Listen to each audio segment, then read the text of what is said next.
Chicos, buenas noches. Son las 7:05. Voy a empezar pasando lista, por favor.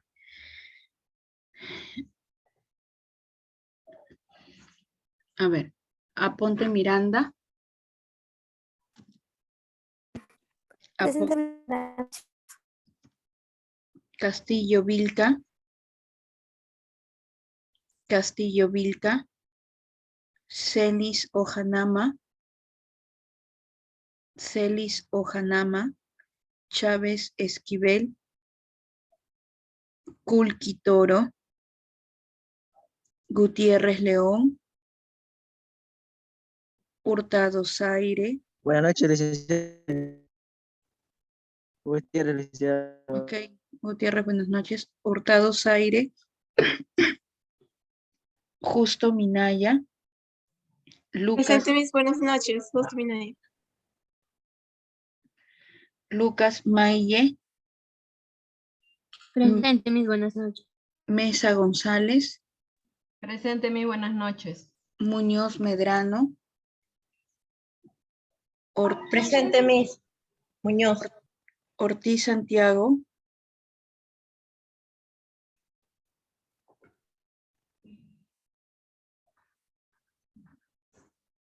Ok, Ortiz. Panduro Martínez.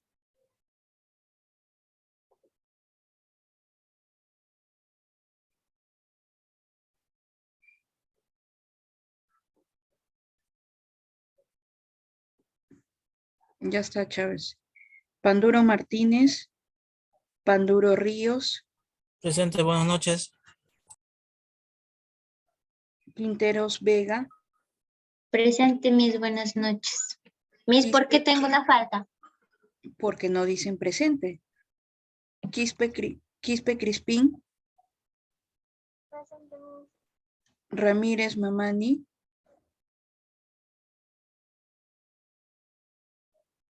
Romero de la Cruz. Presente, Romero de la Cruz, Carolina y Laura, Miss. Ya. Ya, Culqui, te pongo tu asistencia. Ruiz Blas.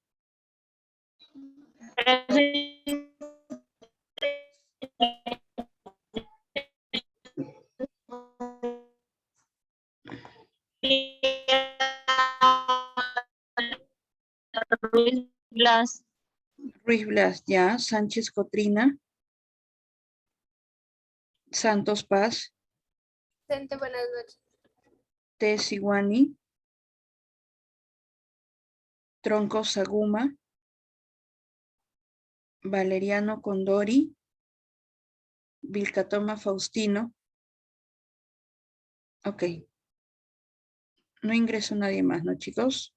Mi asistencia, por favor, licenciada. Buenas noches. Buenas noches. Apellido. Chávez Esquivel. Chávez. Ya estás, Chávez. Gracias. Ok. Mi faltó Vilcatoma, Miss. Vilcatoma, ya llamé. Jorge Vilcatoma. Ya. Profesora Valeriano. Chicos, ¿no me escuchan o sí me escuchan? Porque he llamado a Valeriano y a Vilcatoma. Por favor, estén atentos. Ya presente, Miss.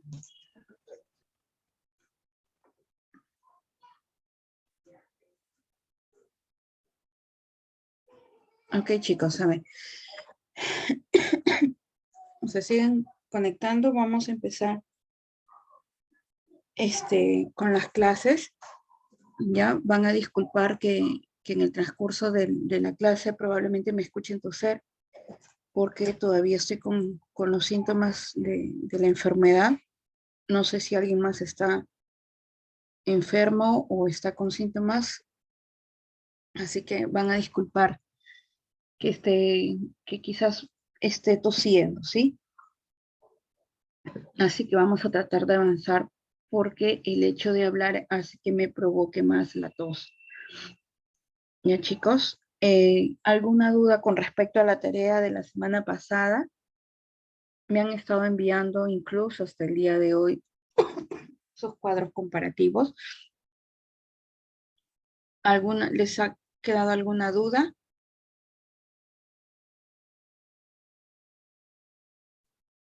Bueno, asumo que todo claro, ¿sí? Entonces, vamos a empezar.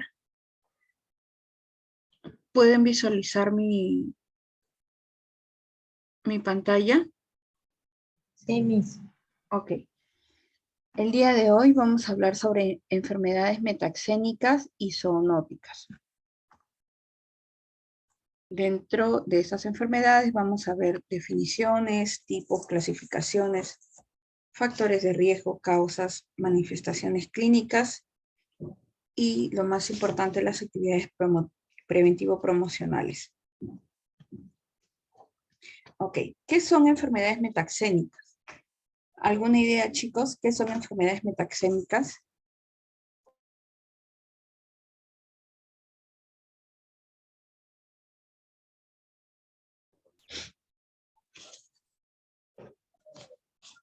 Chicos, ¿alguna idea?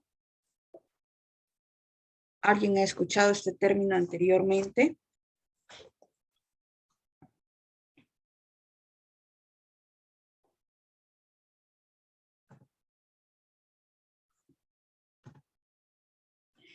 Ok, las enfermedades metaxénicas son aquellas enfermedades que son transmitidas por vectores, ¿sí? Es transmitida al huésped humano, siempre el huésped va a ser humano, por un portador animado no humano denominado un vector, ¿sí? En este caso, este vector va a ser este zancudo, ¿sí? En la cadena de transmisión intervienen 3 factores: un hospedero, por lo general que es la persona enferma, un vector invertebrado que propaga la enfermedad, que va a ser en este caso el mosquito, y generalmente un artrópodo y el agente biológico que puede ser un virus, una bacteria o un parásito que este vector va a trasladar y va a inocular al ser humano, ¿sí? Al agente hospedero.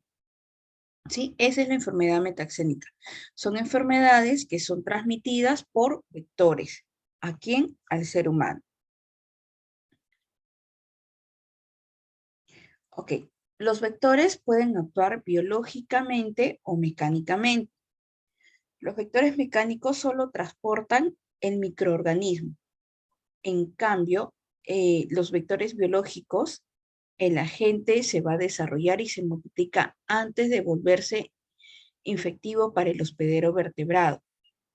¿Qué significa? Que este mosquito puede actuar de 2 formas. Puede ser actuar de forma biológica o de forma mecánica, ¿sí? Cuando yo hablo que los vectores son mecánicos, quiere decir que lo único que hace es transportar. Es decir, este mosquito que tiene la carga viral, lo único que hace es ir donde el hospedero, donde el ser humano lo pica y deposita en él el virus y este hospedero es quien desarrolla la enfermedad. Esa es de forma mecánica. Si yo hablo de forma biológica, ¿sí? Este mosquito puede ser que antes de que pique a la persona, este mosquito ya esté desarrollando la enfermedad, ¿sí? Pues, no solamente transporte el virus, sino también ya sea parte de la enfermedad. Los vectores mecánicos transmiten el agente de un hospedero a otro sin que se desarrolle en el vector alguna fase vital de su ciclo biológico, ¿sí? No va a desarrollar la enfermedad en ningún momento. Son las 2 diferencias. La primera enfermedad metaxénica que vamos a hablar de 4, ¿sí? La primera es el dengue. A ver, el dengue es una enfermedad que yo les he pedido trabajar la semana pasada, hace 2 semanas. Quisiera algún voluntario, por favor, para dengue. Si es posible, nos presenta su trabajo, ya que la semana pasada los compañeros que yo llamé, por no decir nadie, me contestó al 100%. ¿Sí?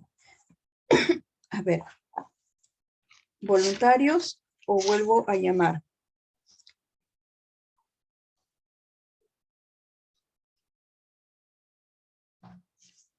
A ver, empezamos. Vilca Toma, a ver, háblame del dengue, por favor.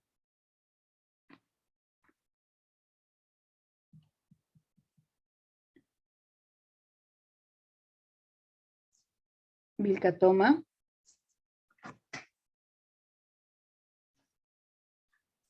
¿Estás, Jorge? Sí, dígame, Miss. Háblame sobre el dengue, por favor.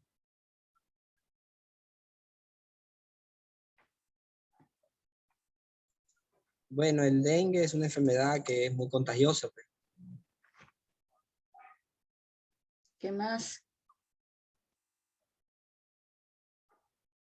Se propaga por las aguas acumuladas de cauchos, algunas partes que se encuentran flores, más que todo se acumula en las aguas que se encuentran acumuladas. Eso es su propagación.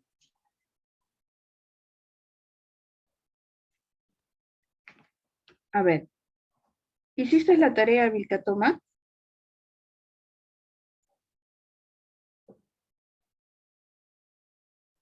Sí, Miss.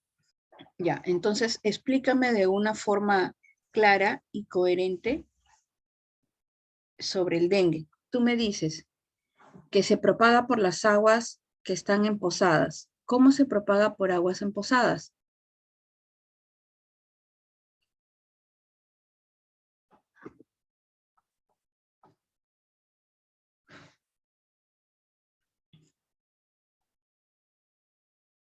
Recuerden, chicos, que las intervenciones orales son parte de sus notas, ¿sí?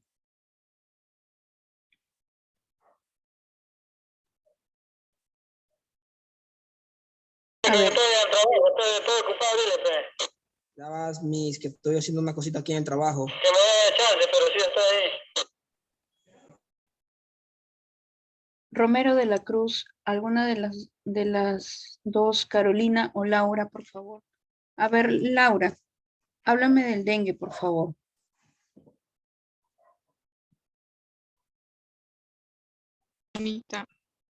Señorita, ¿me escucha? Sí, Ok. Bueno, el dengue es una enfermedad causada por un zancudo infectado. Tiene un nombre específicamente ese zancudo. El dengue se produce por el agua que está emposada en diversos recipientes. Sobre todo se produce en zonas donde no hay mucho mantenimiento y donde no hay, ¿cómo se dice? Agua potable, donde las personas, donde no hay irrigación, las personas tienen que llenar agua en tachos y bueno, por lo mismo, el agua emposada que tienen ahí es propensa a ser productora de incubación del dengue, ¿no? Estos insectos propagan esta enfermedad, pican a las personas y es así como se propaga. Incluso en los maceteros cuando dejan agua emposada, también ahí se produce dengue. En todas las superficies donde puedan dejar emposada agua, ahí, o humedad concentrada, ahí pueden producirse el dengue. Y el dengue, bueno, sus características de la enfermedad, bueno, causa fiebre, diarrea, malestar, ¿no? Eso es lo que tengo conocimiento, señorita. ok, Laura. No, tu información es hasta cierto punto es acertada, pero vamos bien. Gracias. Gracias, Miss. A ver, Celis, algo que puedas reforzar con lo que ha dicho Romero. Laura, por favor.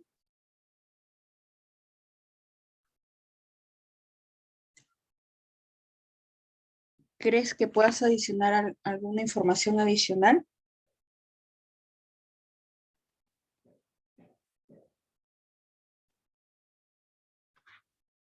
Ok, seguimos, chicos. Entonces, a ver, el dengue es una Voy a hablar a grandes rasgos porque es una actividad que ustedes ya han desarrollado, ¿sí? Entonces, con la información que ustedes me dan, o solamente están copiando y pegando para cumplir con la tarea, y lamento que sea así, y para aquellos que no y que en verdad están haciendo las tareas a conciencia, bueno, lo veremos en el examen, ¿sí? Como ya son actividades, son temas que ustedes han desarrollado, vamos a ir avanzándolo, y les voy a ir dando información a grandes rasgos, ¿sí? Bueno, entonces, el dengue en 1780, el investigador Benjamin Rush, se escribe R-U-S-H, lo define como una fiebre rompehuesos.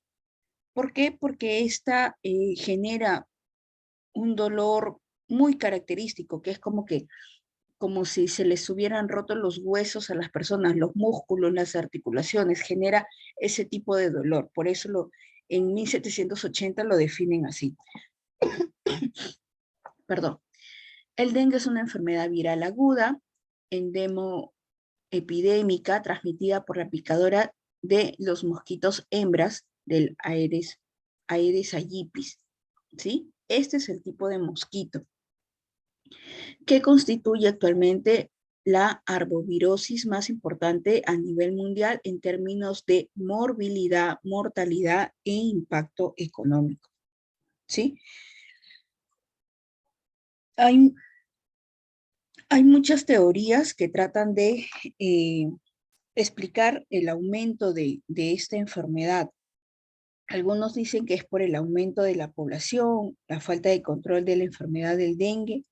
Otros dicen que es por el calentamiento global, ¿sí? ¿Ustedes por qué creen que están aumentando esta enfermedad, chicos? ¿A qué creen que se puede deber? Por un mal almacenamiento de agua. Ya, puede ser.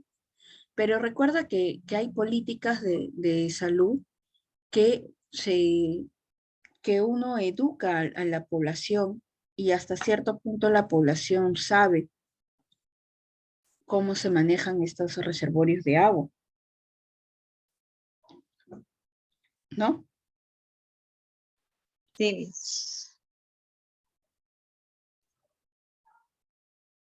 Ok.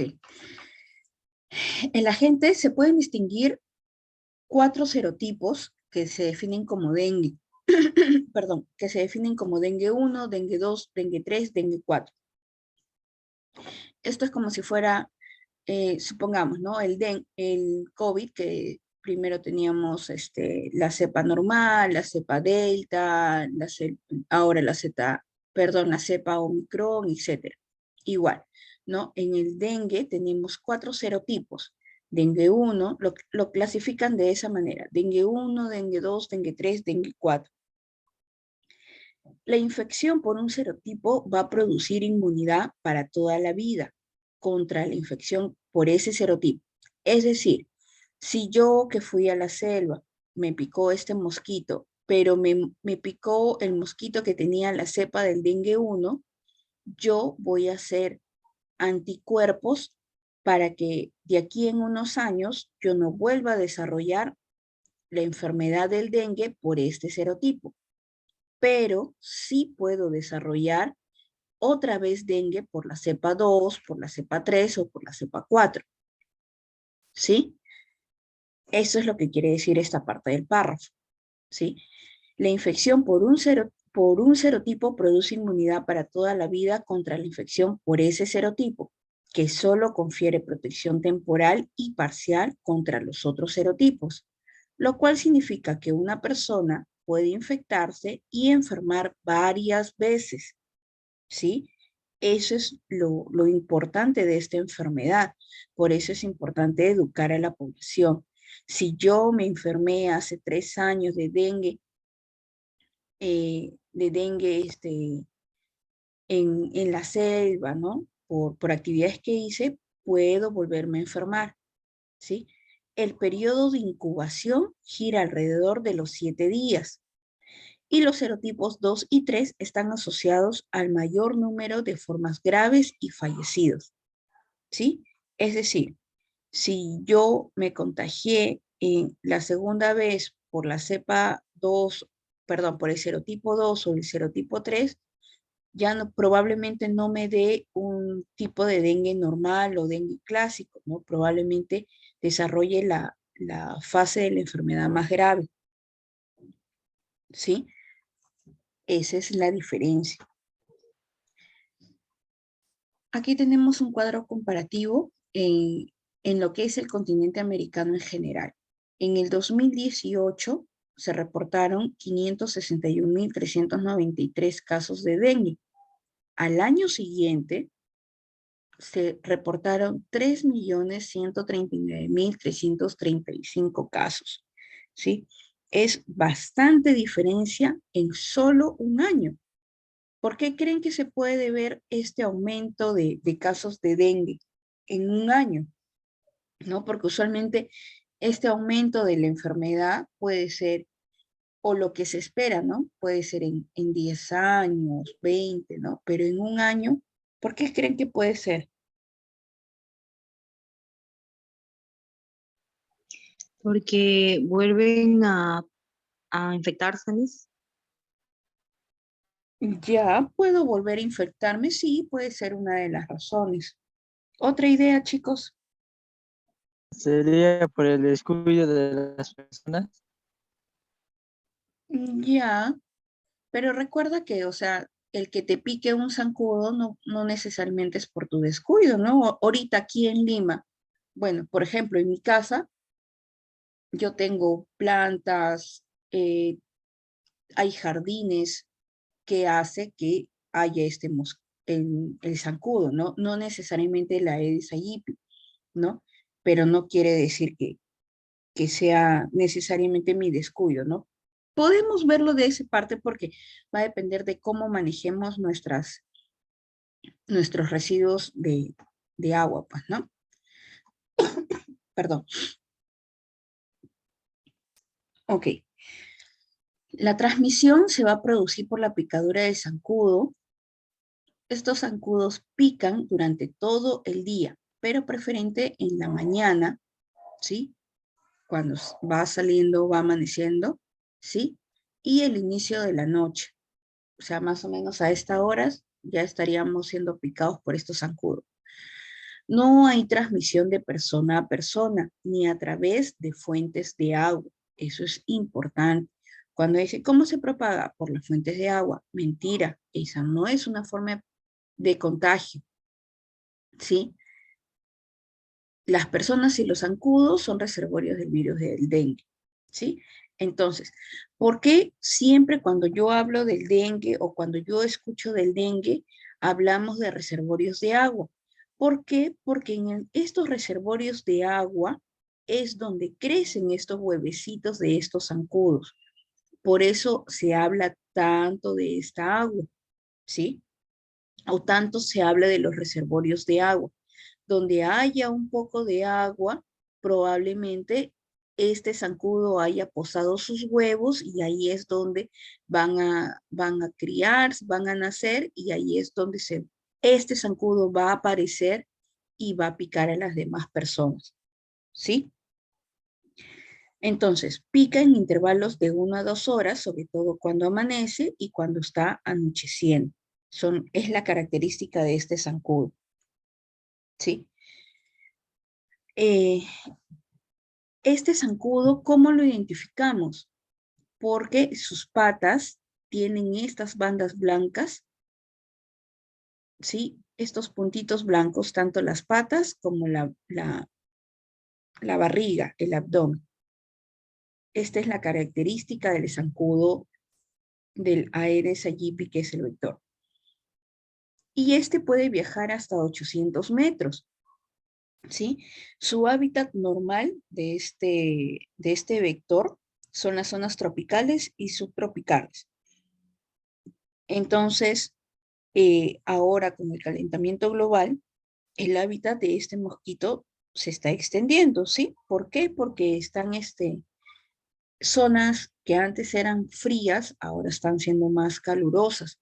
Por lo tanto, este vector puede mantenerse vivo en esas áreas. Aquí, por ejemplo, ¿sí? Este es un mapa donde podemos ver las zonas tropicales y subtropicales, ¿sí? Ahora, con el calentamiento global, este mapa ha ido aumentando, ¿no? Ya no solamente, por ejemplo, llegaba a México, ¿no? Ahora está llegando partes de Estados Unidos, ¿no? En el norte de América.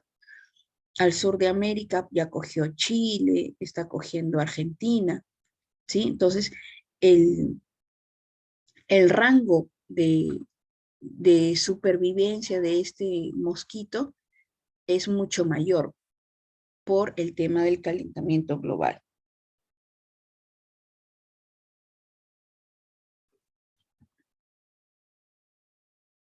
Ok. Entonces, ¿cómo es la transmisión de esta enfermedad? La enfermedad empieza cuando el mosquito inocula, pica, ¿sí? Pica, al momento de picar va a inocular el virus al hombre, ¿sí? Cuando pica va, aquí en esta imagen van a ver el mosquito y pica y va a inocular este virus en la parte de la dermis, puede ser intradérmico, subdérmico, ¿no? Dependiendo la capa de la piel, ¿sí? Luego el virus desde esta zona se reproduce y se va a transportar a los ganglios linfáticos regionales. Desde ahí, estos se van a diseminar por todo el cuerpo, ¿sí? Llegan a los ganglios linfáticos, se va a diseminar por todo el cuerpo y va a producir una viremia. ¿Qué es viremia? Es la presencia del virus en la sangre.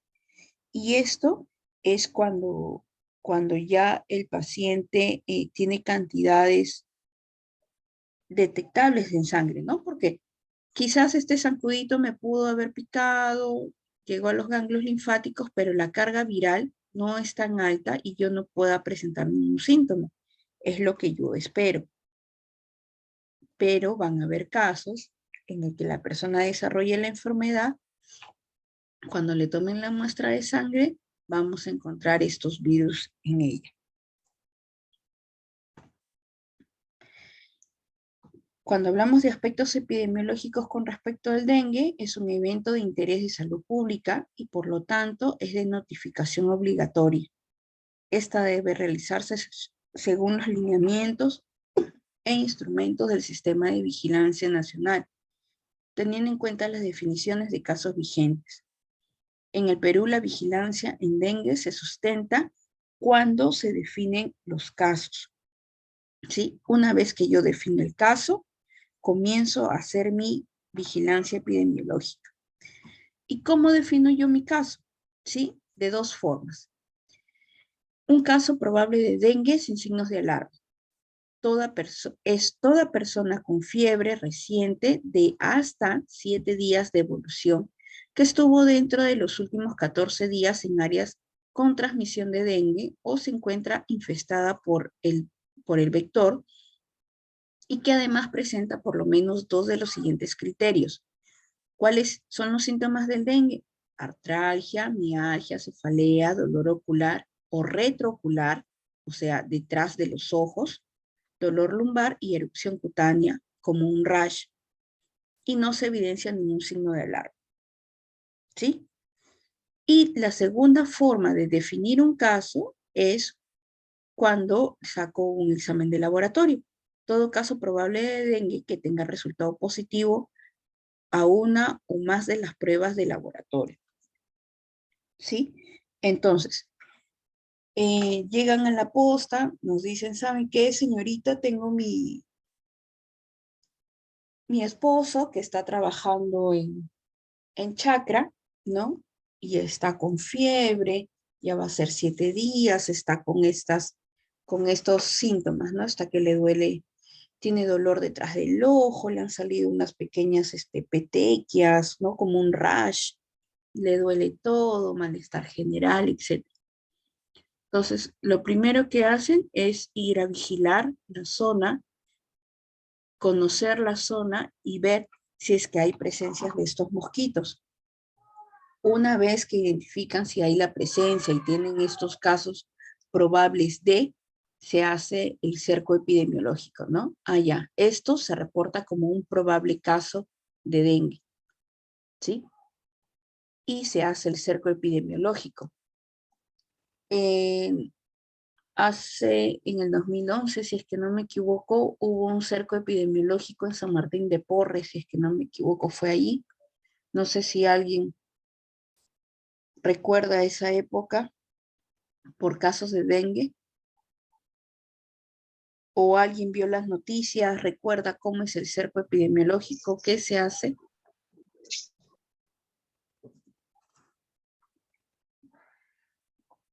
¿Alguien, chicos?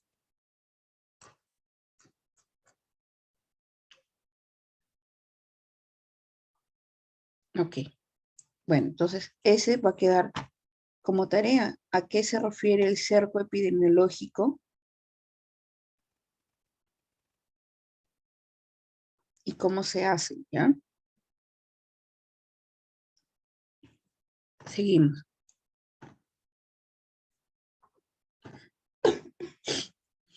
El cuadro clínico, generalmente la primera manifestación es la fiebre de intensidad variable. La fiebre se va a asociar a la cefalea, que es el dolor de cabeza, y vómitos, dolores del cuerpo. En los niños es frecuente que la fiebre sea la única manifestación clínica o que la fiebre esté asociada a síntomas digestivos bastante inespecíficos. El dengue es una enfermedad con presentaciones clínicas que van desde formas asintomáticas hasta cuadros muy graves con compromiso vascular, afección de órganos y sistemas que asocian la mortalidad y que es a veces en pocas horas. ¿Sí? Entonces, en una persona adulta, yo probablemente tenga fiebre, cefalea, vómito, malestar general. El niño que tenga o que haya sido contagiado con dengue probablemente sea presente fiebre o algún otro síntoma digestivo como diarreas o vómitos, ¿sí? O puede ser solo fiebre. Ok, entonces habíamos hablado la semana pasada que el dengue tenía dos formas de presentarse, ¿sí? Perdón. Tiene dos formas de presentarse el dengue. Un ratito, disculpen.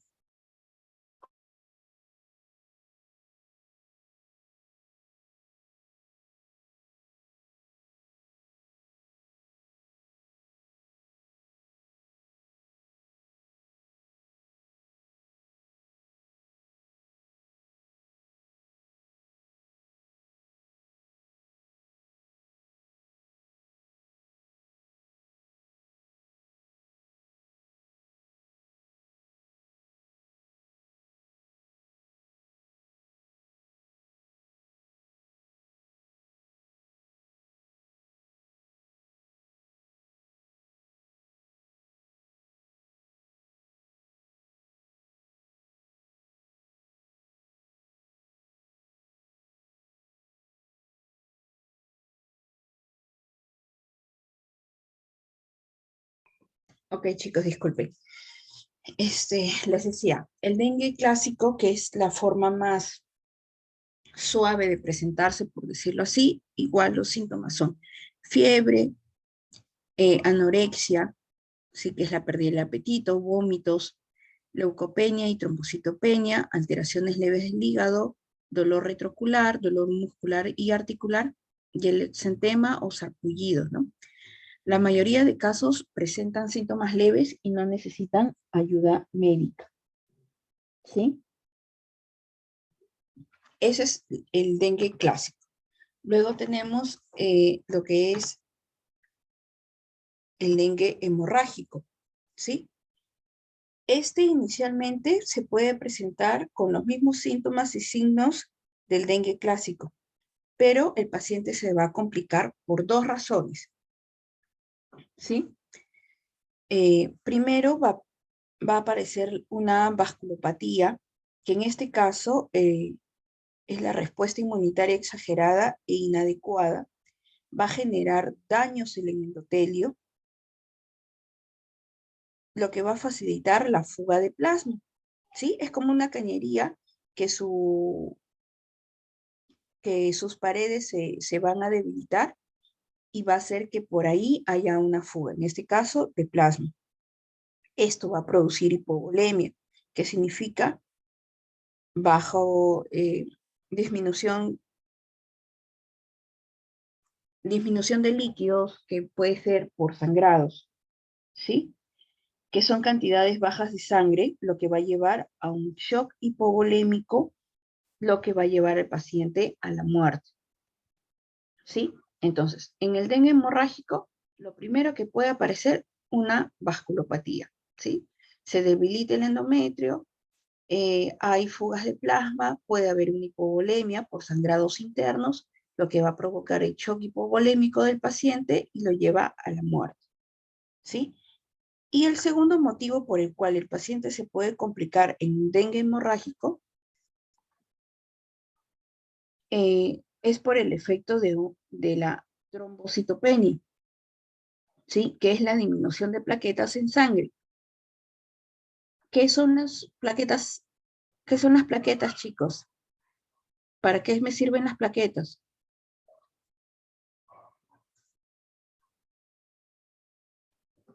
Chicos.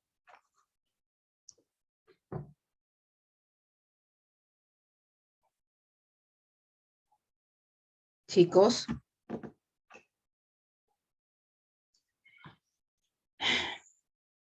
Bueno, sigo entonces. Entonces, el paciente va a presentar trombocitopenia, que es la disminución de las plaquetas en sangre. ¿Perdón?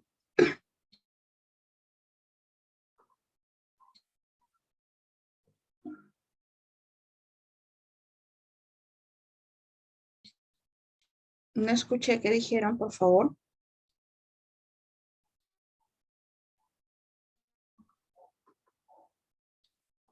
No se le entendió a la compañera, estaba como entrecortado. Uh-huh. Miss, pero no se ve nada, no está compartiendo pantalla, ¿no? Sí. No se ve nada, está oscuro, por eso usted decía. Sí se ve, dice dengue hemorrágico. ¿No se ve, chicos? Por favor, no me asusten. Sí se ve, dice dengue hemorrágico, Miss. Claro. Por favor, no me asusten, porque yo estoy compartiendo pantalla. Pantalla veo negro nomás. Sí se ve, Miss, sí se ve. A ver, quizás ahí la compañera tiene algún problema. Por favor, verifica bien para que no te pierdas, porque si no, de nada sirve lo que estoy hablando. ¿Sí?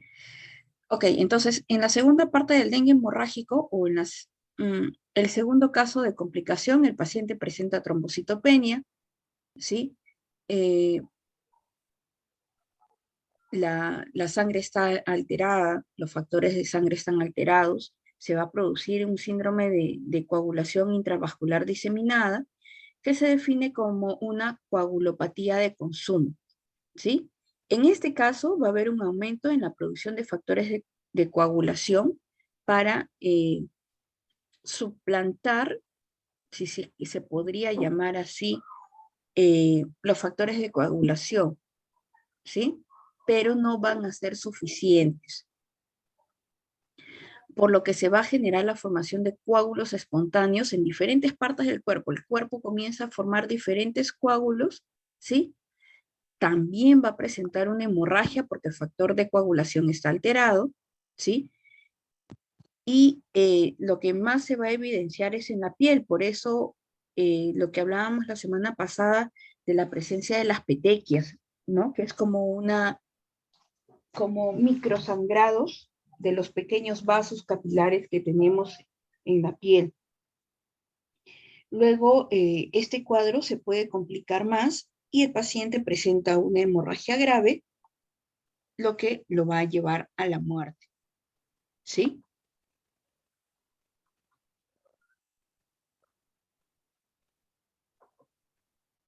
Sí, Quinteros, las plaquetas son células sanguíneas. ¿Qué son los trombocitos? Es un componente sanguíneo que va a ayudar a la coagulación. El paciente que tiene plaquetopenia o disminución de plaquetas es más probable que presente sangrados, ¿sí? Por eso es este problema en el dengue hemorrágico. Cuando tenemos una trombocitopenia, tengo disminución de plaquetas, ¿sí? Los factores de coagulación se van a alterar, va a producir una hemorragia masiva y el paciente llega igual al shock y llega a la muerte. ¿Sí? Esa es la diferencia de los dos casos de dengue.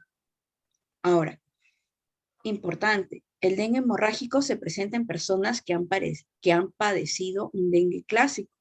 Así que a veces pensamos, no, ya me dio el dengue clásico, ya no me va a volver a dar.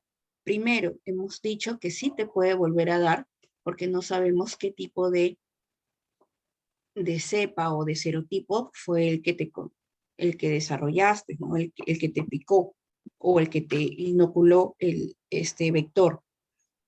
Y dos, si yo ya tuve dengue hemorrágico dengue clásico, probablemente la siguiente vez que yo me contagie desarrolle un dengue hemorrágico, porque no sabemos cómo puede reaccionar mi cuerpo a este virus nuevamente. El diagnóstico, presentación clínica, ¿no?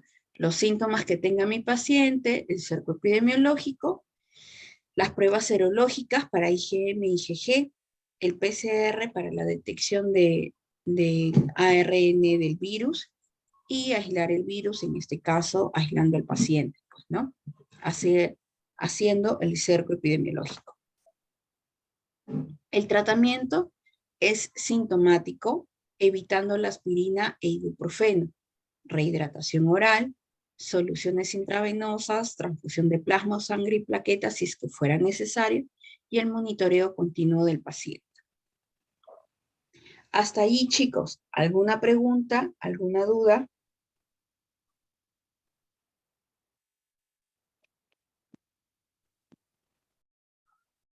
¿Todo claro?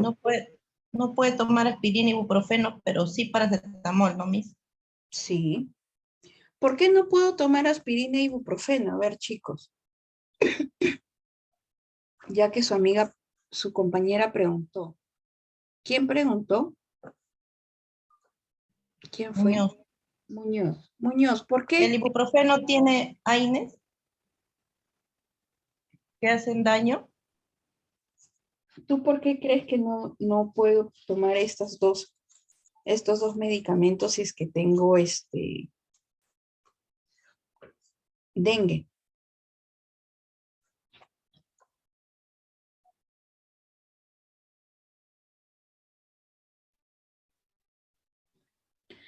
Chávez, ¿se puede? No sé, Miss. Ok, Muñoz, a ver, vamos. Chávez está preguntando por el chat. ¿Hay cura en el dengue hemorrágico? ¿Se puede controlar? Se puede controlar. A ver, si yo digo que mi paciente con dengue tiene alteraciones de plaquetas, ¿sí? Y esto es lo que le está provocando el sangrado. El tratamiento, aquí te está diciendo, son transfusión de plasma o sangre y plaquetas, ¿no? Si yo llego a controlar esta alteración del sistema de coagulación de mi paciente y evito que siga sangrando, probablemente este paciente se recupere, ¿sí? Pero si yo no puedo controlar esto, o sea, si no puedo llegar a controlar las alteraciones de coagulación del paciente, es muy difícil porque va a empezar a sangrar por todos lados, ¿sí? Va a sangrar por el recto, por vagina, por boca, por nariz, por todos lados. ¿Sí? Licenciada, una pregunta. Una vez controlado el sangrado, si se A o B, se llega a tomar una aspirina o algo, ¿se llega a agravar la situación? Lo que pasa es que la aspirina y el ibuprofeno son medicamentos, bueno, la aspirina es un anticoagulante, ¿sí? Entonces, si yo digo que mi paciente es un paciente que tiene problemas de coagulación, su sangre, imaginemos que nuestro cuerpo es como una casa. La sangre, el torrente sanguíneo son la cañería de agua, ¿sí? La sangre tiene que ser un poco espesa, ¿sí? Para que pase por la cañería es lo normal, es lo habitual. Y esto es gracias a las plaquetas. Cuando el paciente tiene la alteración de las plaquetas, esta sangre que es media espesa, ¿sí? Se vuelve líquido, agua, ¿sí? Entonces, como ya no es tan espesa y es líquido, va a salir por cualquier lado. Ahora, si yo digo que la aspirina es un anticoagulante, significa que va a evitar que mi sangre se coagule, va a hacer que mi sangre sea más líquida, más suave. Entonces va a adicionar a que en el paciente que tiene plaquetopenia o que está con estas alteraciones en el perfil de coagulación, sangre más. ¿Entendieron esa parte, chicos? A ver, no sé si fui tan clara. Sí, licenciada, ya la entendía. ¿Sí? Ok, es lo mismo con el ibuprofeno. El ibuprofeno puede causar lesiones gastrointestinales que provocan sangrado. Ok, ¿sí? Entonces, ese es el detalle. Si yo en el dengue grave, yo llego a controlar, un momento, chicos, disculpen.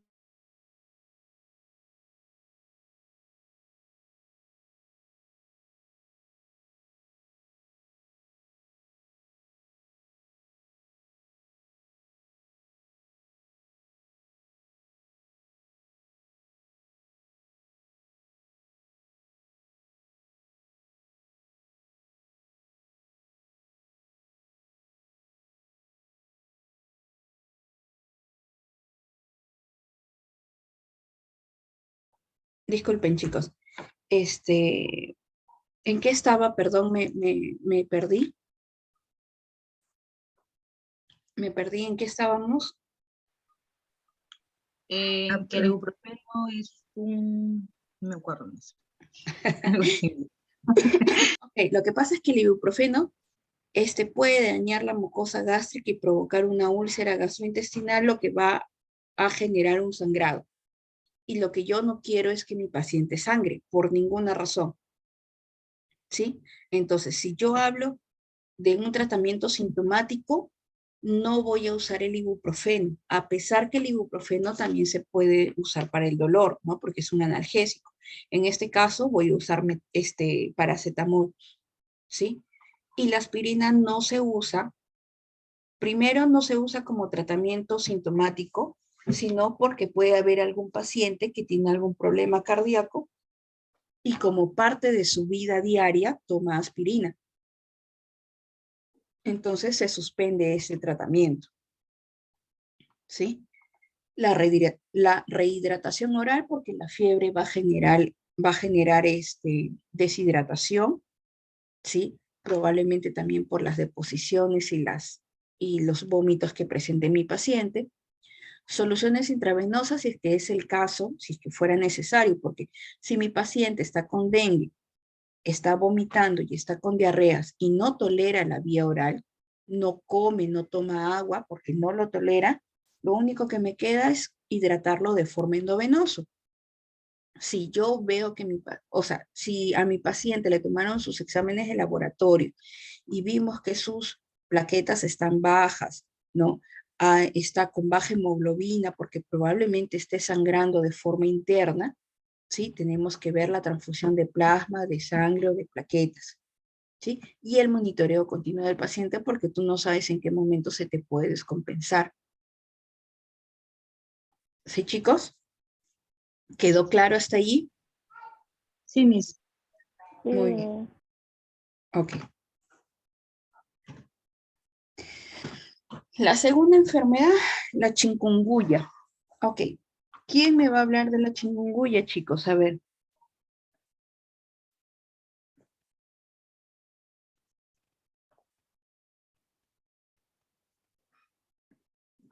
Un valiente, una valiente.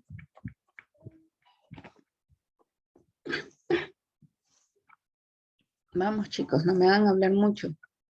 ¿Quién va a hablar de la chikungunya?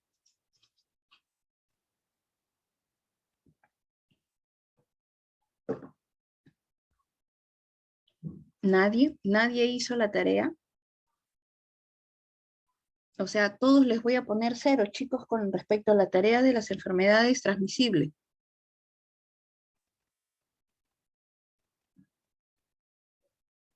Ok. La fiebre de la chikungunya es una enfermedad transmitida al ser humano por la picadura de zancudos infectados por este virus, por el virus de la chikungunya. Los zancudos que pueden transmitir la enfermedad son los Aedes aegypti y los Aedes albopictus.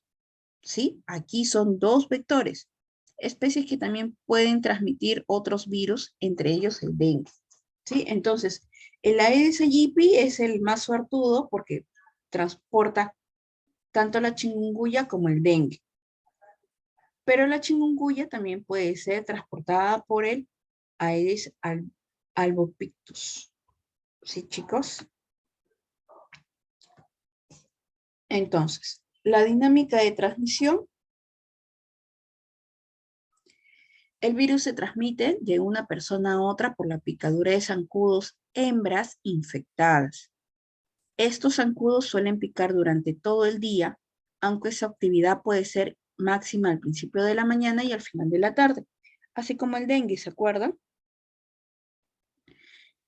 Los reservorios, los humanos son el reservorio principal de este virus durante los periodos endémicos.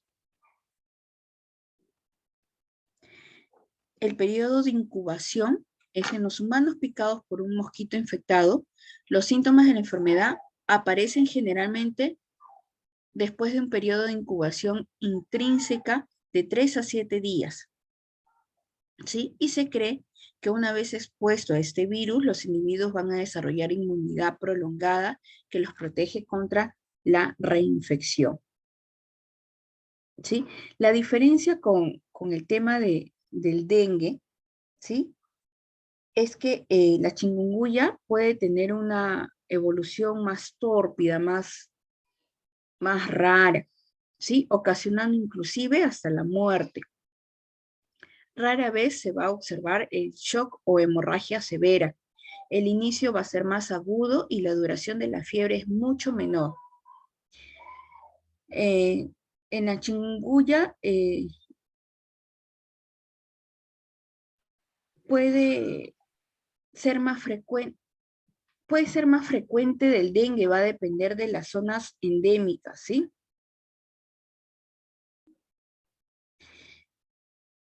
En el caso de la chikungunya, también con diferencia al dengue, es que esta puede generar mayor dolor en articulaciones y en músculos a comparación del dengue. ¿Sí, chicos? O sea, Miss, que la chikungunya es un poco más severo, más fuerte que el dengue. O sea, sus reacciones o efectos de la picadura de este mosquito es un poco... El malestar va a ser más dura intenso. menos, ajá, Ujú. ajá. Okay. Sí. ¿Ya, chicos? A ver.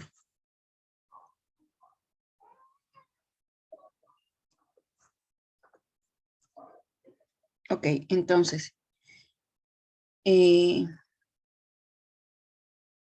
Allí esas son las diferencias más claras, se podría decir, con el tema del dengue, a pesar de que están transmitidas por el mismo mosquitos, ¿sí? La presentación clínica en la fase aguda, ¿sí? Después de la picadura del mosquito infectado con este virus, la mayoría de los individuos presentan síntomas después de un periodo de incubación de 3 a 7 días, ¿sí? Sin embargo, no todos los individuos infectados desarrollan la enfermedad o desarrollan síntomas. La enfermedad aguda generalmente se va a caracterizar por inicio súbito de fiebre alta, ¿sí? Por más de 39 grados centígrados y dolor articular, ¿no? Si yo valoro en EVA puede ser un valor de 8/10, pues, ¿no? Otros signos y síntomas pueden incluir cefalea, dolor de espalda difuso, mialgias, náuseas, vómitos, poliartritis, el rash, conjuntivitis, y la fase aguda dura de 3 a 10 días. ¿Sí? Ok, Miss. Entonces, ya que han hecho sus tareas, la segunda tarea va a ser un cuadro comparativo entre el dengue y chikungunya.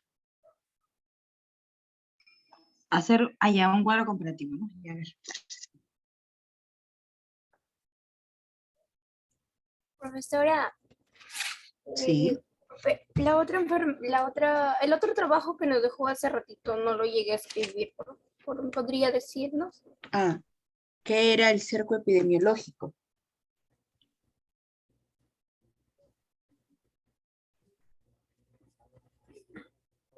¿Cómo dijo Miss? Discúlpeme. ¿Qué era el cerco epidemiológico?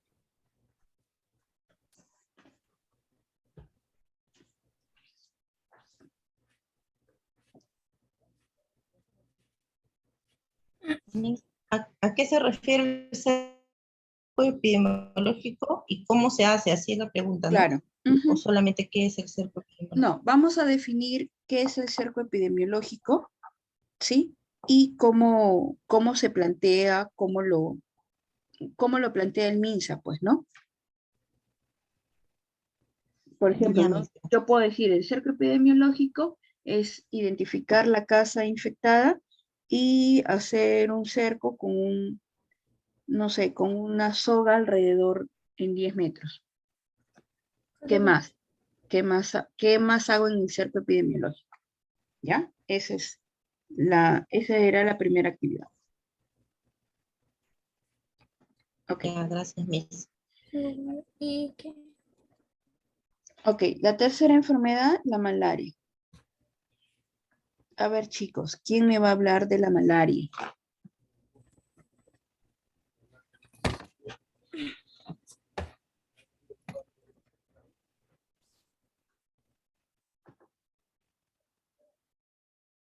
¿Quién hizo la tarea de la malaria, chicos? Licenciada, muy buenas noches. La malaria se puede dar si viene un mosquito, o sea, es como una fase, ¿no? En un mosquito sano, no, un mosquito infectado le pica a una persona y viene y va, y ¿cómo se llama el mosquito infectado? Que va a tener el virus, va a entrar en su cuerpo, o sea, la persona afectada, todo, le va a venir otro mosquito que le va a picar a la misma persona, pero el mosquito va a estar limpio, va a infectarse, le va a picar a la persona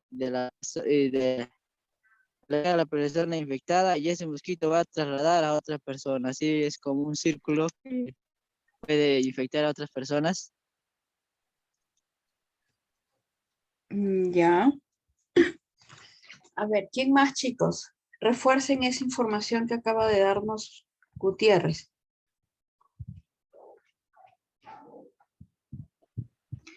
Miss, Ya, no ya. le escuché muy bien al compañero.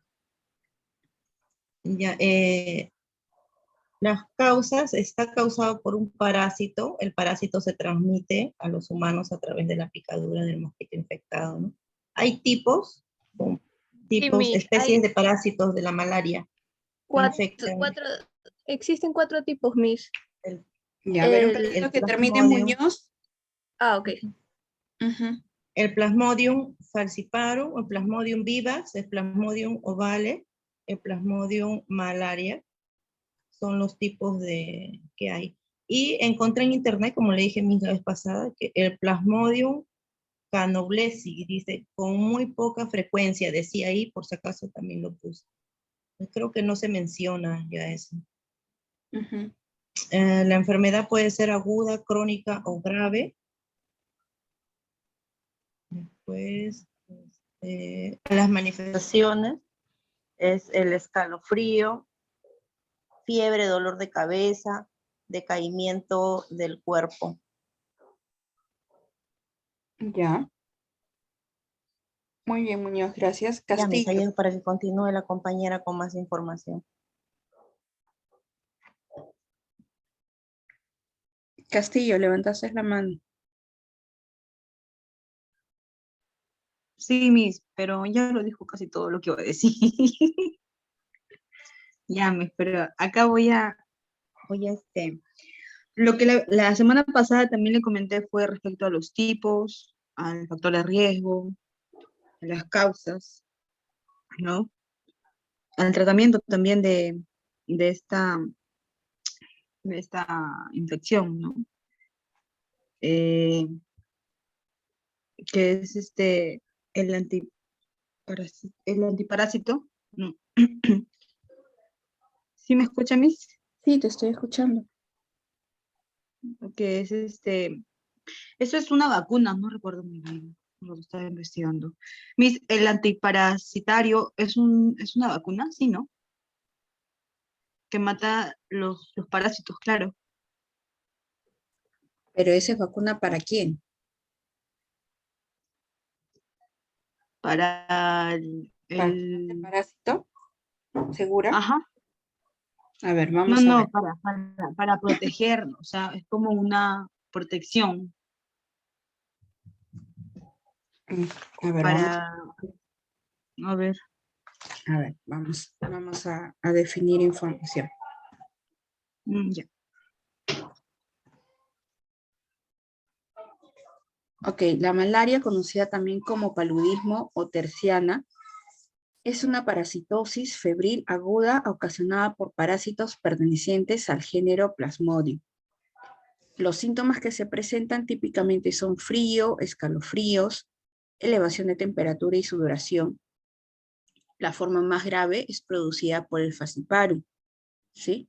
Que es la terciana maligna, la cual se va a caracterizar por fiebre, escalofríos, cefalea, sudoración, vómitos, hepatomegalia, palidez, ictericia y alteración del sensorio. La malaria cerebral va a presentar convulsiones, coma, insuficiencia renal aguda, anemia severa y edema pulmonar. El hombre infectado es el único reservorio conocido. O sea, nadie más va a desarrollar esta enfermedad, solo el hombre. Y están viendo que el parásito pertenece al género de los Plasmodium. Los síntomas conocidos: frío, escalofríos, fiebre, sudoración. La forma más grave es producida por el falciparum, que aparte de los síntomas de la malaria simple, por decirlo así, va a presentar hepatomegalia, palidez, ictericia y alteración del sensorio. Y cuando este virus o este parásito infecta la parte cerebral, ¿sí? Puede llegar a presentar convulsiones, coma, y como ya está en el torrente sanguíneo, va a alterar la función de los riñones, función pulmonar, etc. ¿Sí?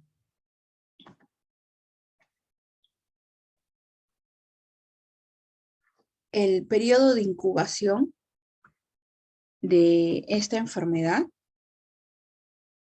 es entre 8 a 30 días, de acuerdo a la especie del Plasmodium que nos contaminó, ¿sí? En lo que es la parte epidemiológica, voy a definirlo en dos partes. Como un caso probable, que es toda persona con fiebre, escalofrío, cefalea, el malestar general, todas las personas que tengan los síntomas con antecedentes de exposición o de procedencia o que vivan en las zonas endémicas donde se encontró malaria, ¿sí? Y el caso confirmado es toda persona como caso probable más el hallazgo del parásito por la prueba de gota gruesa o por cualquier otro método de diagnóstico, ¿sí? Entonces, ¿cómo yo voy a reportar este caso epidemiológico?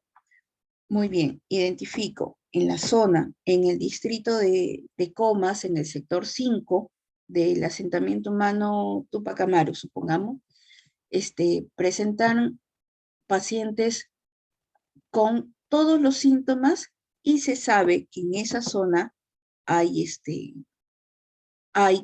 o han habido casos de malaria. Entonces, es un caso probable que yo lo voy a tener que reportar, ¿sí? Y como ya es un caso confirmado, cuando hago mis exámenes de laboratorio. ¿Sí, chicos? El diagnóstico va a ser mediante los signos y síntomas. Se sospecha clínicamente si hay la presencia en casos de fiebre o con antecedentes de fiebre. Y en todas las áreas de la presunción clínica de malaria se debe confirmar con un diagnóstico parasitológico, ¿sí? En este caso, como les vuelvo a mencionar, el examen de la gota gruesa, que es fundamental y sobre todo rutinario, no es lo que más se usa para establecer este diagnóstico. Cuando el examen de gota gruesa sale positivo, significa que se ha hallado el Plasmodium vivax o el falciparum o el Plasmodium malariae o cualquier tipo de Plasmodium, y con esto se va a confirmar el diagnóstico de malaria. En el agente etiológico, en el Perú, la malaria es ocasionada por lo que ya mencionábamos, el falciparum, el vivax, ocasionalmente por el malaria, y se distribuye en zonas tropicales y subtropicales. En Perú, el falciparum es principalmente endémica en Loreto, Piura, Tumbes. En cambio, la malaria vivax se va a distribuir por todo el país y se observan casos esporádicos en valles de Ica y de Tacna, ¿sí? El modo de transmisión se transmite a través de la picadura de la hembra del mosquito del género Anelles infectada por las formas del plasmodio, ¿sí? También se transmite de madre a feto a través de la placenta y por transfusión sanguínea. En el Perú los vectores principales son el Pseudopictipenis, ubicado en los valles interandinos costeros y la selva alta, ¿sí? Los Andes alimañas, ubicado en regiones nororientales, y la costa de Tumbes, de Tumbes a Lima, ¿sí? Esos son los lugares en donde se pueden encontrar este virus, este parásito, ¿sí, chicos? Y esa es la forma de transmisión, por la picadura del mosquito hembra.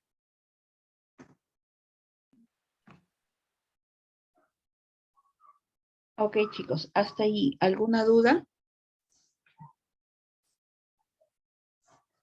Dicen de que se puede tomar doxiciclina como medio de prevención para las personas que viajan a esas zonas. No, porque la doxiciclina es un antibiótico. Y un antibiótico no te va a prevenir ninguna enfermedad.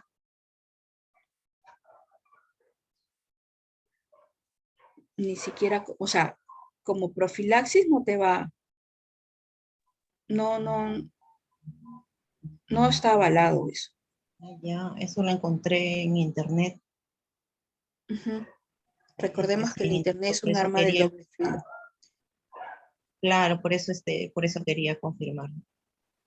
Ya, mis gracias. ¿Qué plasmodium es Perdón. Disculpa, te escucho. ¿Qué plasmodium qué? ¿Qué plasmodium es mortal? Hay un plasmodium que es mortal y el otro no. Creo que es el Vivax. Es que va de... Por eso acá te mencionan. Mira, a ver, ¿dónde estábamos? No, acá no era. En la otra estaba. A ver. Ujú. Ay, perdón. El falciparum se va a caracterizar por fiebre, escalofríos, sudoración, vómitos, hepatomegalia, la ictericia y la alteración del sensorio. ¿Sí? Que es la más, la que presenta, la que va a hacer que desarrolle el hombre los síntomas más complicados. Uno de los síntomas más complicados. El falciparum. Ujú. Ya, Miss. Y el otro, el que es menos mortal. Es en general los otros tipos de plasmodium que hay, pues, ¿no? Que en este caso es el Vivax, que es la otra variante, por decirlo así, que se puede encontrar aquí en Perú.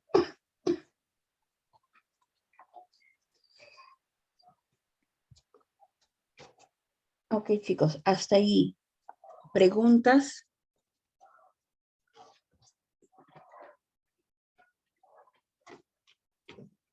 Ok, seguimos entonces. La siguiente enfermedad es la leishmaniasis. Leishmaniasis. Error de tipeo. Ok, ¿quién me va a hablar de la leishmaniasis, chicos?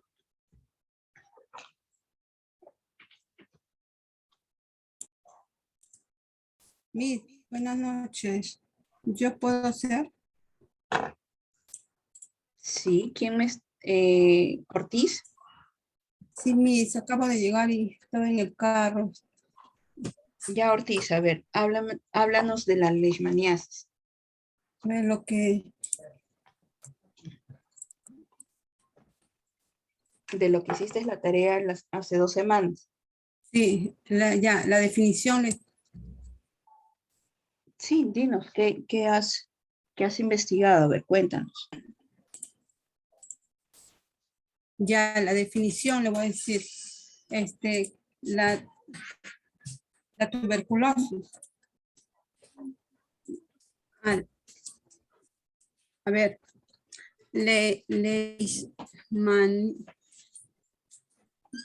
la definición lo va a decir la leishmaniasis.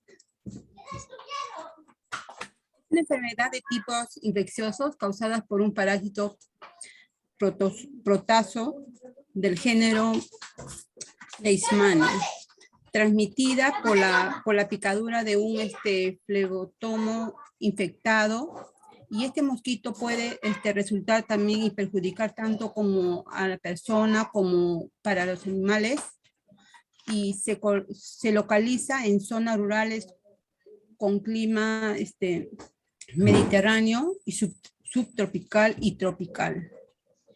Y hay tres tipos. Uno, la leishmaniasis cutánea. Este tipo afecta a la piel y a las membranas mucosas. Y dos, la leishmaniasis sistemática o visceral. Esto también afecta a todo el cuerpo y suele también desarrollarse entre 2 y 8 meses después de la picadura, ¿no? Es frecuente también que el paciente no haya advertido la presencia de llagas en la piel. pero puede también tener complicaciones, también que resultan, ¿no? Mortales. El 3, la leishmaniasis mucotánea. También conduce a la destrucción total o parcial de la membrana mucosa de la nariz, la boca y la garganta. Las causas. La enfermedad afecta también las frecuencias a las regiones más pobres del planeta y está asociada a la malnutrición.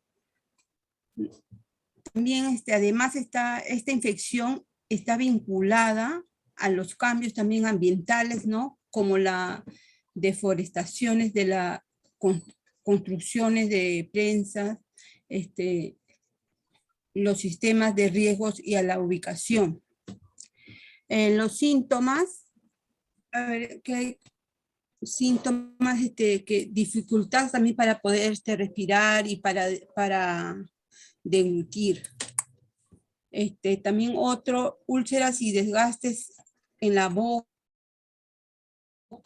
la lengua, las encías, en los labios, en la nariz. Otro puede ser la gestión nasal, rinorreas y hemorragias nasales.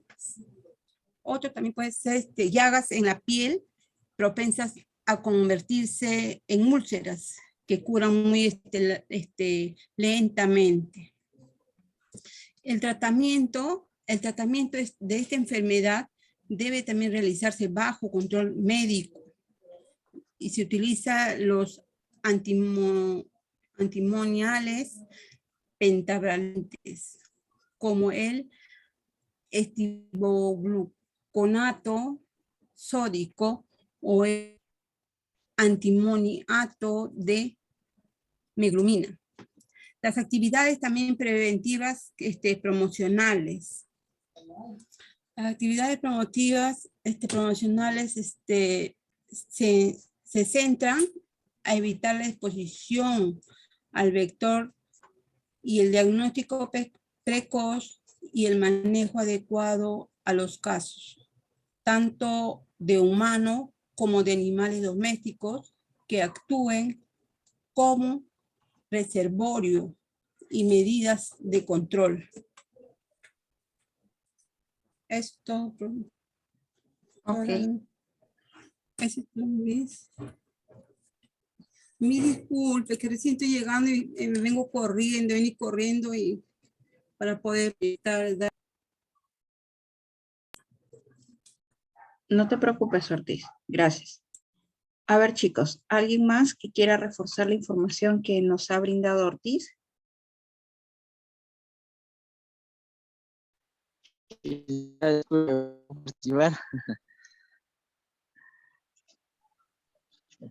Ángel, no te escucho muy bien. Es que mi señal está un poco mal, licenciada. No sé si, ¿cómo se llama eso? Se puede dar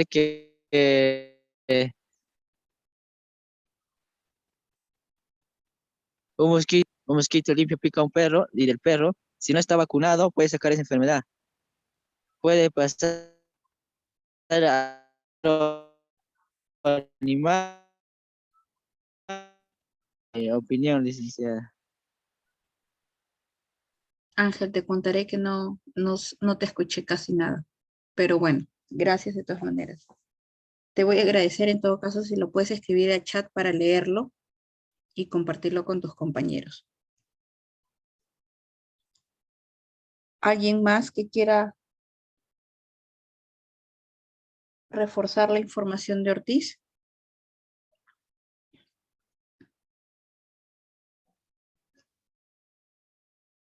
Ok.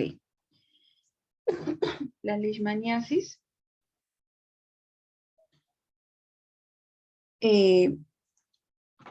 Ella, por ejemplo, Ortiz mencionaba que ella había encontrado tres tipos de leishmaniasis, ¿sí?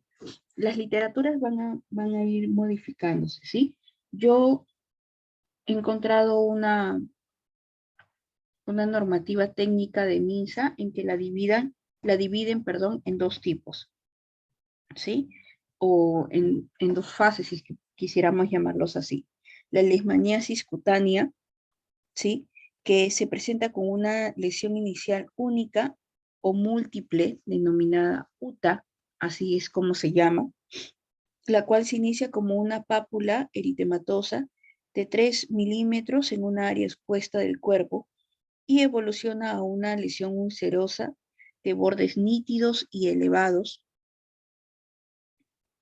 semejante a un cráter, ¿sí? Como ven acá en esta imagen.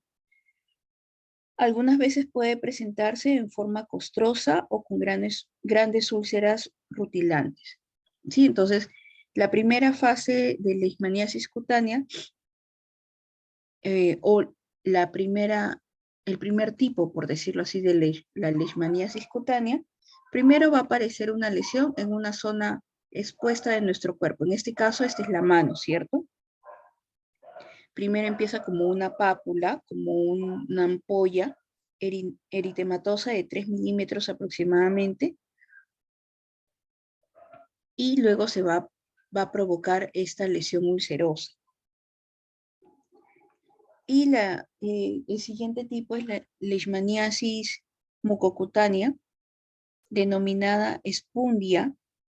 Esta forma de leishmaniasis se presenta después de haberse manifestado la forma cutánea, ¿sí? Entonces, una vez que yo presenté estas lesiones, que es la primera fase de la enfermedad, voy a presentar la leishmaniasis mucocutánea. Se localiza principalmente en las vías aéreas superiores en forma de lesiones ulcerogranulomatosas que destruyen el tabique nasal, incluso con caída de la punta de la nariz, ¿sí? O con compromiso de la úvula y el paladar, ¿sí? Entonces no es una enfermedad muy fácil. Disculpen. La leishmaniosis es una enfermedad de evolución crónica que se adquiere en zonas rurales y es producida por parásitos del género Leishmania. El cuadro clínico va a variar de acuerdo al tipo del parásito, el medio ambiente y la respuesta inmune del huésped. Y miren, aquí también mencionan que se distinguen 4 formas clínicas.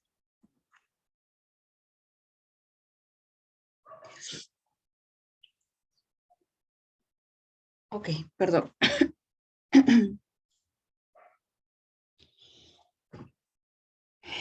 La leishmaniasis, chicos, su periodo de incubación es variado y puede ser desde 2 semanas hasta varios meses. El periodo de transmisión es mientras las lesiones de una persona no se curen, existe el riesgo de que en este caso los mosquitos flebotomos se infecten y puedan seguir infectando a otras personas sanas. ¿Quiénes son susceptibles a este virus, a esta enfermedad? El hombre. En el Perú, la forma cutánea andina se presenta generalmente en menores de 15 años, que en la parte, bueno, en la provincia de Perú lo pueden asociarlo a las costumbres de vivencia y de vestido, incluso alguna literatura lo menciona, ¿sí? En lo que es con respecto a la vigilancia epidemiológica, proporciona información sobre la magnitud y distribución de la enfermedad, lo cual va a permitir identificar a los grupos de riesgo, detectar oportunamente los brotes y cambios en la tendencia y orientar para las medidas de prevención y control. La detección temprana de los casos permite el tratamiento adecuado. Así disminuye el riesgo de evolución de las lesiones a formas destructivas e incapacitantes y reduce el impacto psicológico, social, económico en la población afectada. Porque recuerden que son lesiones cutáneas y estas lesiones cutáneas van aumentando y van a dañar van a lesionar las mucosas nasales, ¿sí? Entonces eso ya va a provocar otro grado de daño, no solamente físico, sino también psicológico. El reservorio son los mamíferos silvestres y domésticos y el hombre. En el Perú los reservorios de la leishmaniasis peruana o UTA es el perro, zarigüeya y los roedores domésticos, lo que mencionaba Gutiérrez, ¿no? Ángel.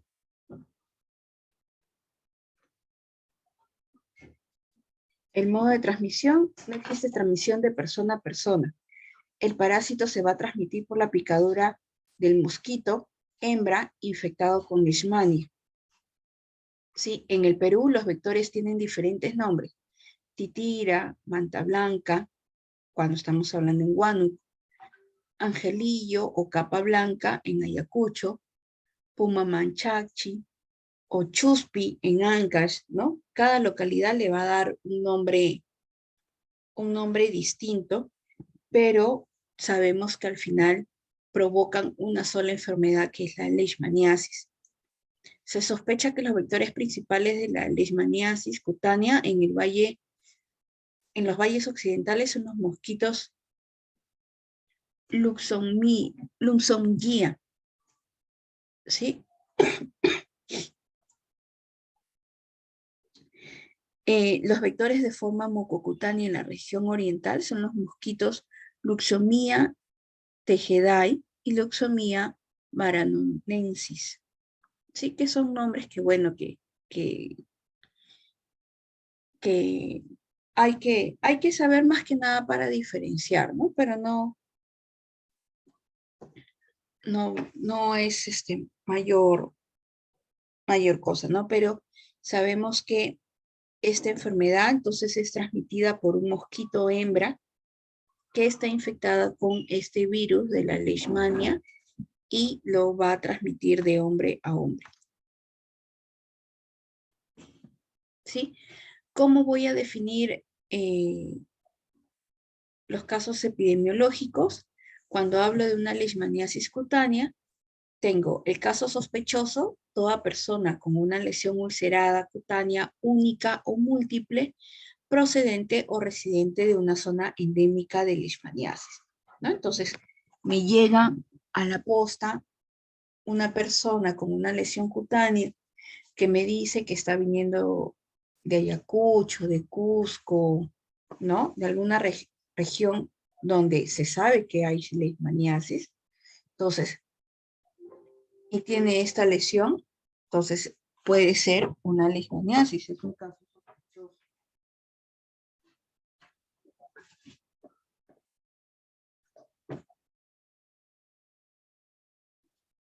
El caso probable es toda persona procedente o residente en una zona endémica con leishmaniasis con cuadro clínico caracterizado por la presencia de una o múltiples lesiones cutáneas que se inician en forma de nódulos, con progresión a lesiones ulcerativas o ulcerocostrosas, poco profundas, de aspecto redondeado, no dolorosas, de bordes bien definidos y signos inflamatorios, con un tiempo de evolución no menor de 4 semanas y con falta de respuesta de tratamiento convencional.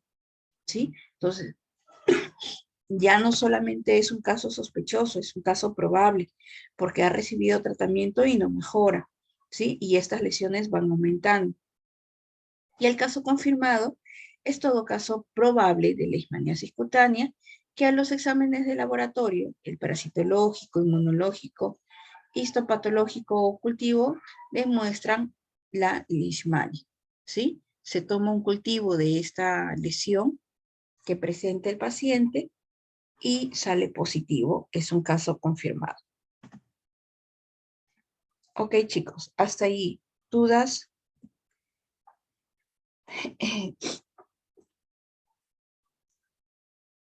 ¿Alguna duda, chicos? No, Miss. No, Miss. Entonces, la segunda parte de la clase del día de hoy son las enfermedades zoonóticas. Primero, vamos a repasar las dos clases las dos tareas que hay. Primero, definir el cerco epidemiológico y cómo se hace, ¿sí? O cuáles son las actividades que se hacen.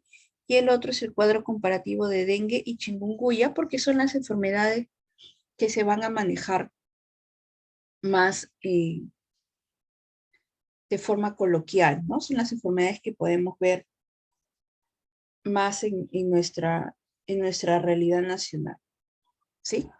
Entonces, son las dos actividades. Vamos a continuar con las enfermedades zoonóticas, que son también unas cuantas, 4 si es que no me equivoco, para que puedan ir a descansar y puedan hacer las actividades, ¿ya chicos? Para no seguir hablando, porque la verdad me está fastidiando la garganta. Ok. ¿Qué son enfermedades zoonóticas, chicos? ¿Qué entienden por enfermedades zoonóticas? Es una enfermedad que se puede transmitirse entre animales y seres humanos. Ya. Por ejemplo, puede ser provocado por virus, bacterias, parásitos, hongos.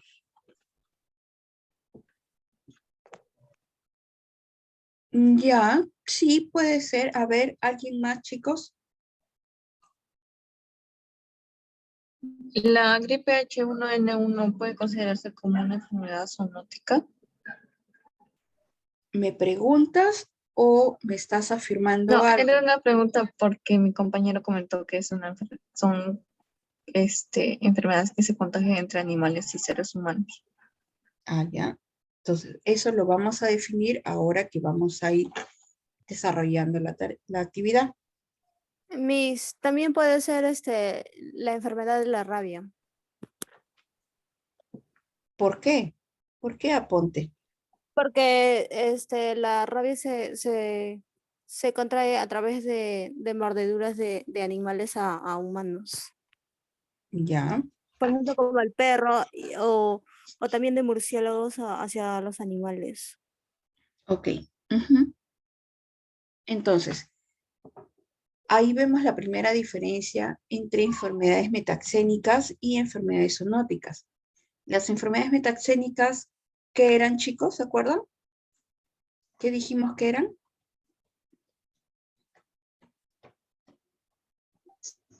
Ya serían enfermedades transmitidas por los mosquitos. Por vectores, Gutiérrez. ¿Sí? Y las zoonóticas entonces se transmiten por animales, ¿sí?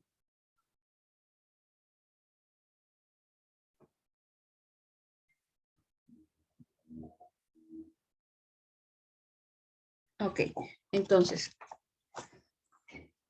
las enfermedades zoonóticas, si bien etimológicamente... No, es una pregunta. A ver, ¿quién me está hablando?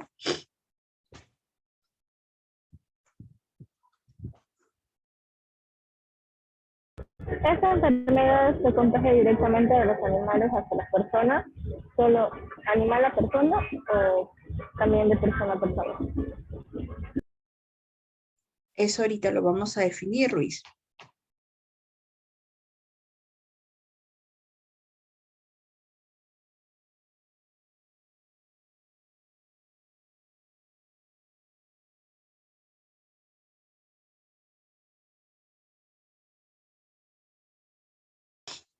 Ya, chicos, disculpen. Ahorita lo vamos a definir, Ruiz, no te preocupes. Entonces, si bien etimológicamente se traduciría como una enfermedad de los animales, porque hablamos de zoonótico, se consideran a la zoonosis como aquellas enfermedades que sufre el hombre debido al contacto con animales.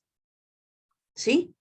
Ahí está. Zoonosis, enfermedades que va a sufrir el hombre debido al contacto con animales. A ver. ¿Sí? Entonces, el término zoonosis como cultura general fue creado por Virchow. No, a ver, Virchow. Así era, sí. B chica IRCHOW en el siglo XIX a partir de dos palabras griegas. Zoo, que es animal, nosos, que es enfermedad. Sí, chicos, la OMS en el año 59 define o usa el término de zoonosis como enfermedades e infecciones que se transmiten naturalmente de los animales vertebrados al hombre y viceversa. En esta definición oficial habría que añadir también el término de infestación, puesto que las zoonosis se basan fundamentalmente en el estudio de agentes infecciosos y también parasitarios. Existen además otras enfermedades infecciosas bacterianas y víricas, que aunque ordinariamente no se transmiten del hombre a los animales, pueden afectar a los dos, ¿sí? Tanto al hombre como al animal, para las cuales también se utiliza el término de zoonosis. Debe tenerse en cuenta que pueden afectar a los trabajadores como a la población en general, o sea, no solamente yo que trabajo en una granja puedo presentar estas enfermedades. ¿Sí, chicos? Perdón. La zoonosis puede clasificarse desde diferentes puntos de vista. ¿Sí? A grandes rasgos se pueden hacer distinciones entre zoonosis bacterianas, víricas y parasitarias, en función del agente infeccioso de que se trata, ¿no? El comité de la FAO y de la OMS las clasifican en función al tipo del reservorio, ¿sí? Del humano o animal, ¿sí? Esos son los dos reservorios. Y se utilizan términos como antropozoonosis y zooantropozoonosis.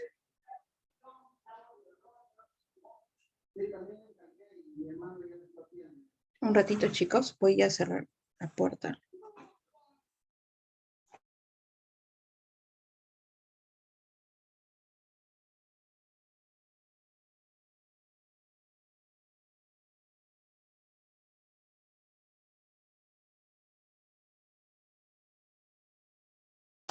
Ok, disculpen. Entonces,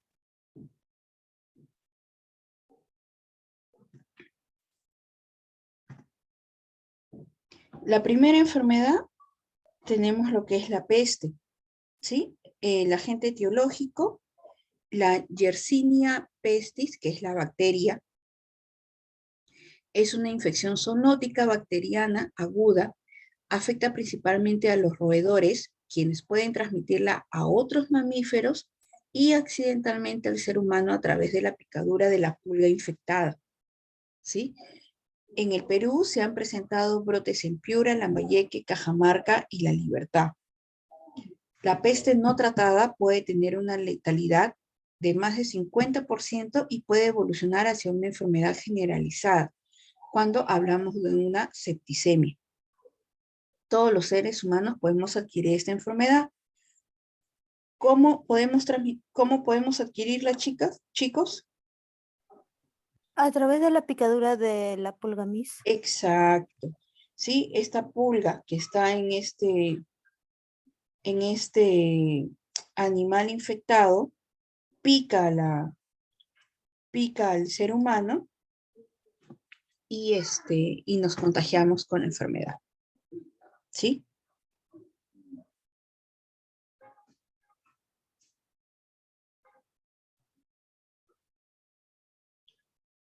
Ok, entonces, ¿cómo yo puedo evaluar o cuáles son los síntomas de la peste, chicos? A ver, ¿cuál?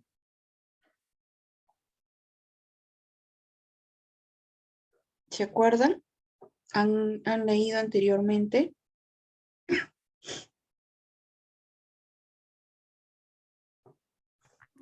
Inflamación de los ganglios linfáticos. ¿Me preguntas o me estás afirmando algo? Afirmando, Miss. Ah, ya. Justo, ¿no?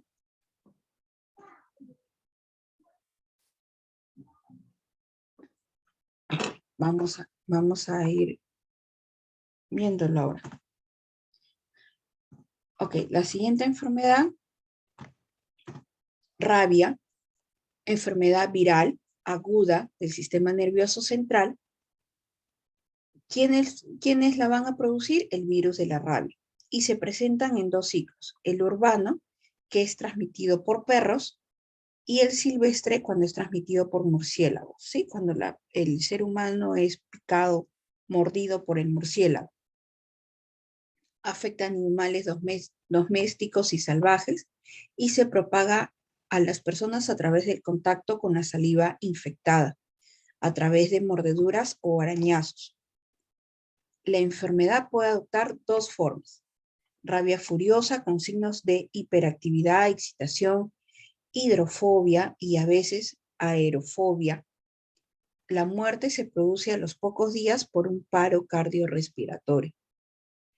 Y la rabia paralítica, que es el 30% de los pacientes en casos, 30% de los casos humanos, es un curso más tranquilo, ¿sí? Generalmente dura más tiempo. Los músculos se van paralizando gradualmente, empezando por los más cercanos a la mordedura o de donde nos hicieron la lesión, y el paciente va entrando en un coma lento y llega a fallecer. Entonces, la rabia, ¿cómo se contagia, chicos? A través de la A mordedura. través de la mordedura. Y arañazos. Por contacto de la saliva. De la saliva infectada. Tenemos dos formas de la rabia furiosa y la rabia paralítica. ¿Sí? Sí. Características de la furiosa, ¿cuáles son?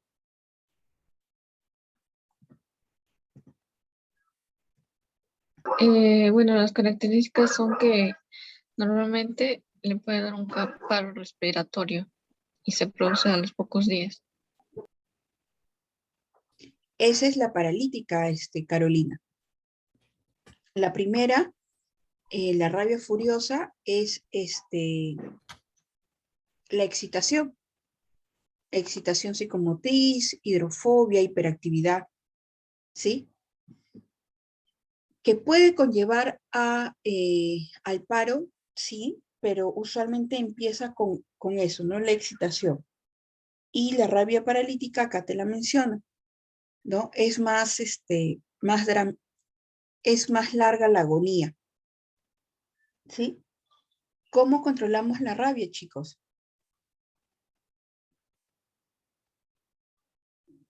Lavando con abundante agua y jabón y después acudir a un puesto más cercano de salud. Ya, o sea, cuando el perro, cuando yo hablo de la rabia en la parte urbana, ¿no? Me mordió el perro, lavo mi herida y me voy a la posta, ¿sí? Y recordemos que tenemos el antídoto de esta vacuna, perdón, de esta enfermedad, ¿sí? ¿Alguna vez a alguien les han puesto las vacunas contra la rabia? ¿La que es en el ombligo? Perdón. Bueno, entonces, ese es el antídoto. Tenemos antídoto para la rabia, la vacuna, que no se coloca como profilaxis ni prevención, sino se coloca una vez haber tenido contacto con el virus, ¿sí? La siguiente enfermedad, la cisticercosis, que es la infección de los seres humanos causados por la forma larvaria de la tenia del cerdo. El agente infeccioso es la larva de la tenia solium. El diagnóstico va a ser específico, se va a caracterizar, se va a basar en las características morfológicas de esta tenia, Los cisticercos subcutáneos pueden ser visibles o palpables al examen microscópico de un cisticerco extirpado. Es el que confirma el diagnóstico. La parte o la forma más grave es la cisticercosis intracerebral, pero también hay en otros tejidos. Y se puede diagnosticar por tomografía o resonancia magnética. Las radiografías, sí, también las sacan, se puede ver, va a depender del equipo, cuando estas están calcificados. O si no, se puede ver como una luz blanca. La distribución mundial es particularmente frecuente en los lugares donde la carne de res o de cerdo se ingiere cruda o poco cocida, y donde las condiciones sanitarias permiten a los cerdos y a las reses tener acceso a las heces humanas. ¿Sí? Nosotros somos parte de este ciclo vicioso, ¿no? Eliminamos estas larvas, el cerdo, la vaca, ingiere estos alimentos contaminados con las heces de los humanos. Cuando matan a estos animales, nosotros los comemos, pero a muchas personas les gustan las comidas, las carnes poco fritas, ¿no? Poco cocidas, lo que provoca que estas larvas no mueran del todo, ¿sí?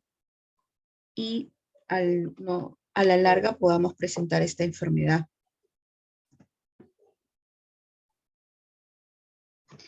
Y la siguiente enfermedad es la fasciolosis, enfermedad del hígado causada por un parásito natural de los ovinos, bovinos y animales afines.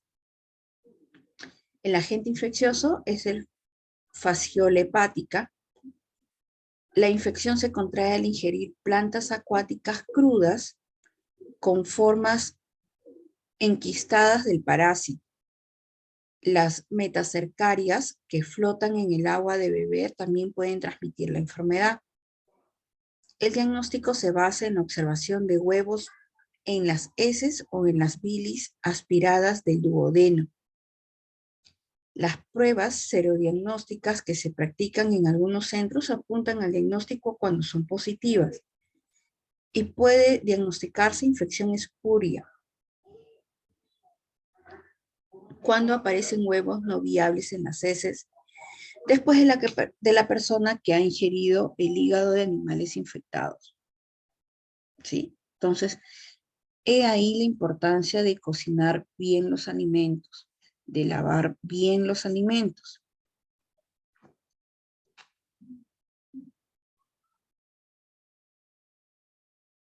Ok, chicos, hasta ahí. ¿Alguna duda? Chicos. Está todo claro, profesor. Ok. Está claro, mi. Sí. Y por último tenemos la leptospirosis, que es una enfermedad que va a desarrollar tanto el humano como el animal.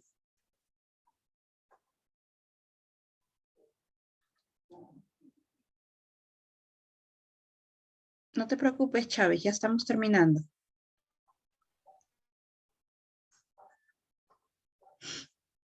Las infecciones humanas con leptospiras son debidas principalmente por la exposición directa o indirecta de orina de animales infectados y que pueden entrar al cuerpo a través de cortaduras o abrasiones en la piel por las membranas mucosas intactas, nariz, boca, ojos y probablemente a través de la piel que ha permanecido mucho tiempo sumergido en el agua. Otra forma de transmisión de la infección son la manipulación de tejidos de animales infectados y la ingestión de alimentos o agua contaminada.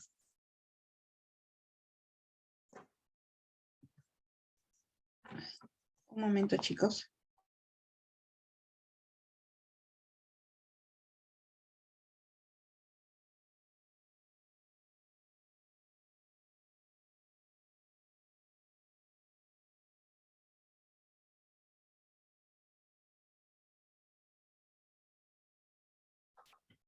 perdón, otras formas de transmisión de la infección son la manipulación de tejidos, perdón, infectados y la ingestión de alimentos o agua contaminada. ¿Sí? La infección de humano a humano ocurre raramente por relaciones sexuales, por vía placentaria de madre al feto y por la leche materna. La orina de un paciente con leptospirosis debe ser considerada infecciosa. ¿Sí, chicos? Entonces, estas son enfermedades: rabia, peste, leptospirosis, cisticercosis, ¿y cuál más? Son 5. Fasciolosis, son enfermedades que son transmitidas del animal al hombre, ¿sí? De diferentes formas. A esto se llama zoonosis. ¿Qué eran las zoonosis? Vamos, chicos, no desfallezcan. Ya acabamos. Zoonosis son enfermedades causadas, transmitidas de animales a humanos. Pueden ser, por ejemplo, la rabia, la peste y entre esas enfermedades. Ok. Muy bien. Ok, chicos, entonces, ¿hay alguna duda hasta allí? ¿Todo claro? Todo claro, Miss. Muy bien, entonces, recordemos las actividades, por favor. La primera, cerco epidemiológico. ¿Qué es y cómo lo voy a trabajar? ¿Sí? Para hacer más dinámico esa actividad, me van a hacer un ejemplo. Pueden elegir el dengue, la chikungunya, la rabia, etc. La enfermedad que ustedes quieran, me van a plantear un ejemplo de cómo hacer un cerco epidemiológico, qué es lo que se hace, ¿sí? Segunda tarea, cuadro comparativo de dengue y chikungunya.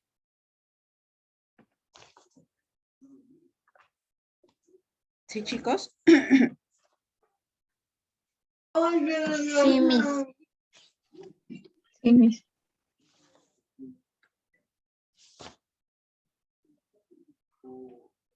Y la tercera tarea, a ver, me van a hacer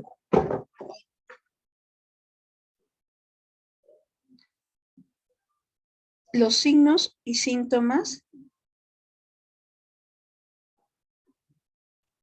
de las 5 enfermedades de zoonosis que les he presentado. ¿Sí? La próxima semana empezamos la clase con presentando ustedes estos trabajos. ¿Sí? Yo voy a elegir quién va a presentar los trabajos. Por favor, estén atentos, prevean. Miss, ¿Sí? Miss, señor Ortiz, disculpe, Miss, si por A o B salgo sorteada, como dice, porque usted va a elegir y por A o B me toca a mí, yo puedo hacer eso de las 9:30, ahora estoy llegando. Lo vamos a ir planteando, chicos. Ah, verdad. Y otra cosa que me estaba olvidando de mencionarles. La próxima semana es 25, ¿sí?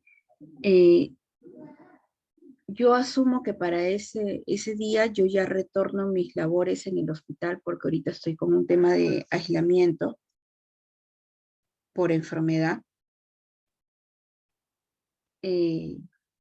Me contagié, así que yo asumo que la próxima semana ya empiezo a trabajar otra vez en el hospital, ¿sí? Y el 25 tengo un inconveniente con mi horario, ¿sí?